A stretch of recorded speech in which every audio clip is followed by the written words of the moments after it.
Voy a hacer ahora una exposición, obviamente esquemática por razones de tiempo, sobre la teoría del delito. Primero quiero explicar el título, teoría del delito. Al principio dije en algún momento que el delito es un fenómeno que aparece en el orden social, una actuación de alguien que causa un daño a otro, y este daño es tal importancia que el legislador de todos los tiempos ha pensado que no es suficiente una reparación del daño, del perjuicio económico que haya causado, sino que es necesario aplicar una pena. Las razones, el fundamento y fin de la pena son objeto de teorías que en este momento no voy a explicar. Pero quiero decir sí que cuando se habla de teoría del delito, lo que se trata de hacer es un análisis de la ley penal. Puede ser de cualquier ley penal. Cuando estaba por decir eso pensé que quizás sea un poco exagerado decir cualquier ley penal.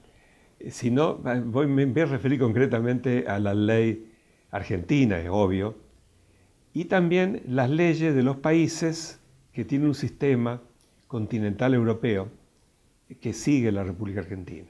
O sea, podría referirme a Alemania, podría referirme a España, podría referirme a Italia, pero ya tendría algunos reparos y tendría que hacer una profundización más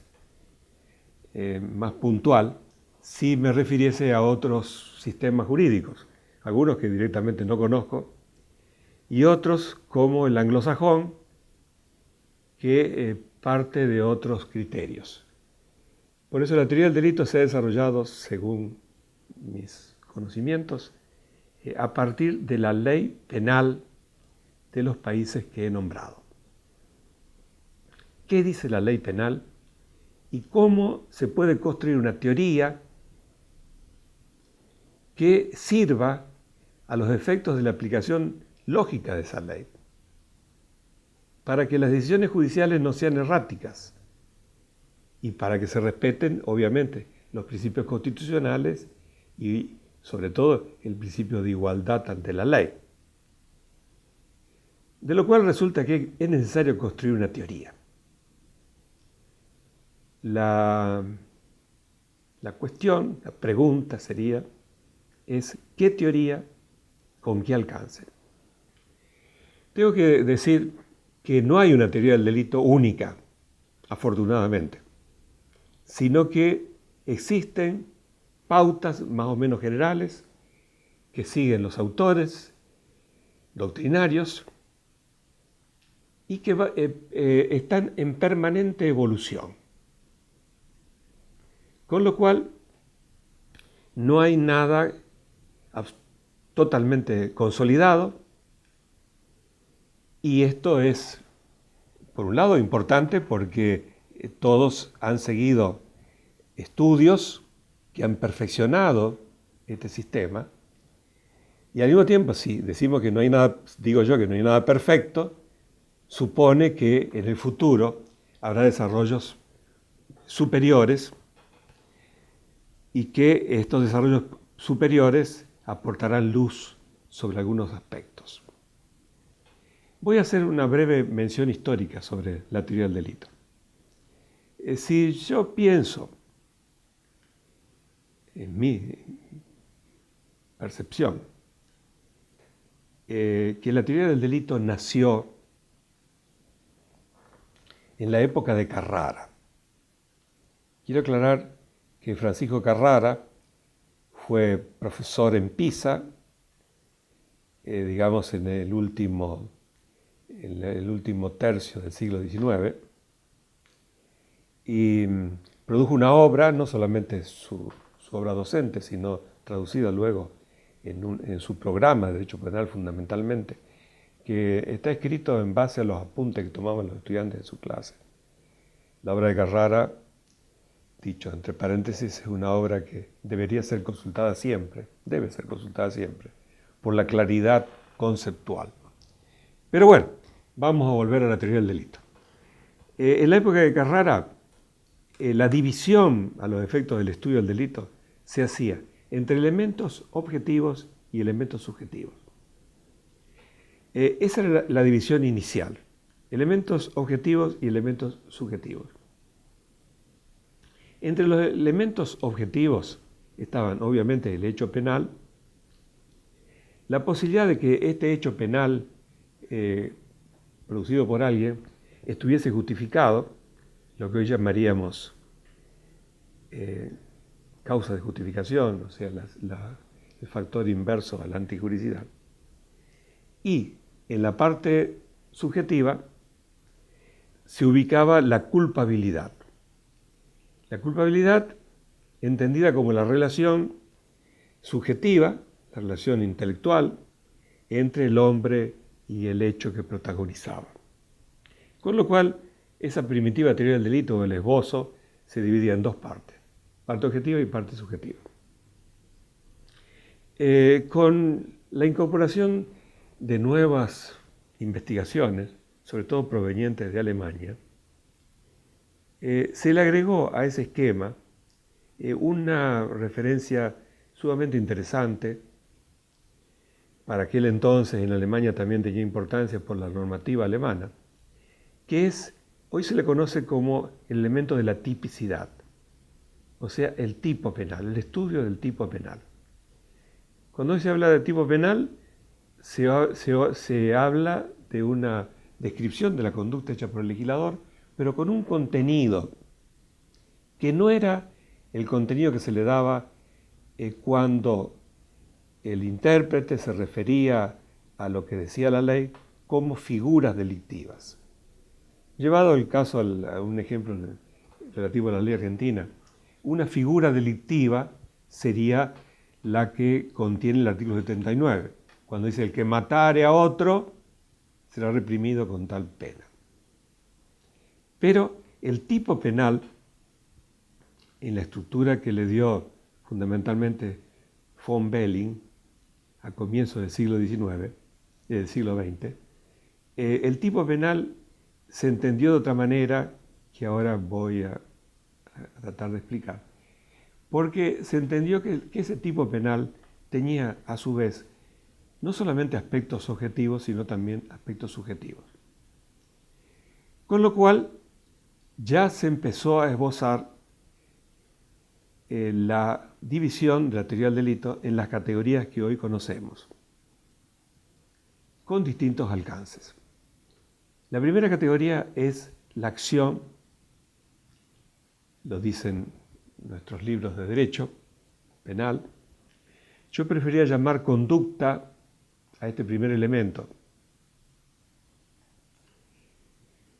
porque si uno lo llama acción, lo primero que surge en la cabeza de quien escucha esta expresión, dice, bueno, lo contrario de la acción es la omisión. Y en realidad la omisión está en una categoría distinta que en su momento voy a explicar. Pero el primer elemento de la teoría del delito entonces es la acción. En la época ya, comienzos del siglo XX, ya tenían los cuatro elementos: acción, tipicidad, antijuricidad y culpabilidad. Hubo un aporte muy importante de otro jurista alemán, ya más avanzado obviamente del siglo XX, que fue Hans Welzel. Hans Welzel fue un profesor que elaboró una teoría que todos hoy los penalistas conocen como teoría finalista, por una idea que dio él de la acción, de cómo la concebía. Concebía la acción como una acción final, o sea, una acción provista de algún objetivo. En los últimos años de la vida de Welzel, él lamentó que su teoría fuera llamada de acción finalista, porque en realidad el aporte más grande que hizo Welzel a esta teoría es haber trasladado los elementos subjetivos de la culpabilidad, donde estaban como forma o especie de la culpabilidad, el dolo y la culpa, a la tipicidad. En el momento actual, en mi caso, yo voy a explicar esto y los demás temas siguiendo esta concepción. Yo entiendo que el dolo y la culpa son formas o especies que se ubican en la tipicidad, no en el elemento culpabilidad.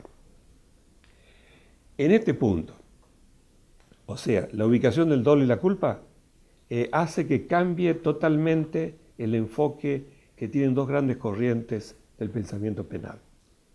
Si alguien dice, en la época actual, por ejemplo, en muchas facultades de Derecho de la República Argentina, en este momento, en el 2014, los programas de Derecho Penal están dispuestos de tal manera que en la culpabilidad se estudia el dolo y la culpa. En cambio, en los programas que siguen la teoría cuyo origen está en Belzer y en la concepción que yo sigo, el dolo y la culpa son formas de la tipicidad. O sea, constituyen el tipo subjetivo de los delitos dolosos en su caso o culposos en el otro. La otra categoría es la categoría antijuridicidad. Acá también hay una cuestión lingüística de por medio.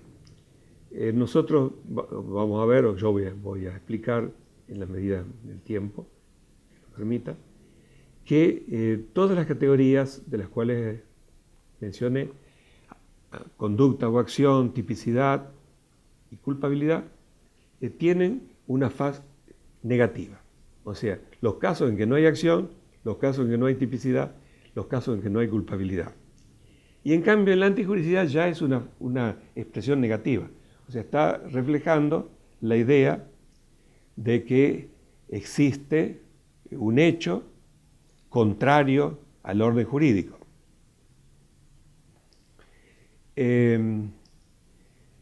Esta categoría de la antijuridicidad se denomina así en la teoría en general, pero obviamente, por lo que acabo de explicar, lo más importante son las causas de justificación, o sea, el análisis de la faz negativa de la antijuridicidad. Cuando un hecho previsto por la ley como delito, por ejemplo, el que matare a otro, es realizado, alguien mata a otro, y sin embargo hay acción, hay conducta, porque disparó un arma de fuego, hay tipicidad porque hay un tipo penal en juego, el delito de homicidio, pero no hay antijuridicidad, por ejemplo, si el individuo obra en legítima defensa. Entonces, la legítima defensa, el estado de necesidad y otras situaciones que después voy a explicar son las causas de justificación que eliminan la forma indiciaria que tiene la tipicidad. O sea, cuando el código dice el que matare a otro, está indicando, presumiendo, por lo menos en términos generales, que el que mata a otro lo hace ilícitamente y por eso es sujeto de pena. Pero puede haber casos que alguien mate a otro y no lo haga ilícitamente, sino que lo haga en virtud, en su caso, de una autorización legal. Pensemos en el verdugo, en el que aplica la inyección letal o la silla eléctrica. En Estados Unidos, en los países que todavía existe pena de muerte, el verdugo es el que mata, el que realiza la acción de matar. Y sin embargo, la acción de matar del verdugo no está reprimida con pena porque está ejerciendo una autorización, digamos así, que le ha dado el Estado para proceder de esta manera. Por último, la última categoría es la culpabilidad. La culpabilidad, conforme a la manera que yo lo entiendo, es el juicio de reproche que se le formula al autor porque, habiendo podido orientar su conducta conforme a la norma, no lo hizo. Entonces el individuo ha realizado una acción, la acción es típica, la acción no está cubierta por una causa de justificación y llega el momento de analizar si esta acción típicamente antijurídica es o no culpable. Bueno, en términos generales y sin perjuicio de las explicaciones que luego dé en otros capítulos, uno puede decir, si se trata de un juicio de reproche, se le va a reprochar al individuo teniendo en cuenta algunos elementos de su obrar. Y para mí, lo más importante es que no se le va a reprochar al individuo cuando estuvo gravemente constreñida su libertad de actuar. Supongamos, para hacerlo con un ejemplo más o menos simple. Alguien puede tratar de quedarse con dinero del banco, de un banco, poniendo una bomba en la caja de caudales, haciendo un túnel. Pero también puede imaginarse la posibilidad de quedarse con algo de dinero sin tener que proceder de esta manera, sino, por ejemplo, advirtiéndole al cajero que tal día va a ir a su caja y que le deslice un fajo de billetes, por supuesto que no tiene depositado previamente, sino se quiere quedar con dinero del banco. Y si no colabora de esa manera, el individuo le dice, tu hijo se llama Pablo, va al jardín de infantes de tal escuela, y no lo vas a ver más a Pablo si no me ayudas con esto. Y bueno, el cajero, que es un honesto ciudadano, sabe que está realizando una acción, está pasándole el fajo de billetes, que la acción es típica, porque se trata de una agresión al patrimonio del banco, que no está cubierta por ninguna causa de justificación, porque no hay legítima defensa, no hay estado de necesidad de ninguna índole, pero la libertad del cajero está restringida, gravemente restringida por la amenaza. Entonces, la ley contempla expresamente el caso de que no es punible el que obra amenazado, como en la hipótesis que acabo de mencionar. Esto sin perjuicio de desarrollos posteriores que también voy a hacer en su momento, señalando algunos otros casos también de inculpabilidad, como son, por ejemplo, el error de prohibición, los casos de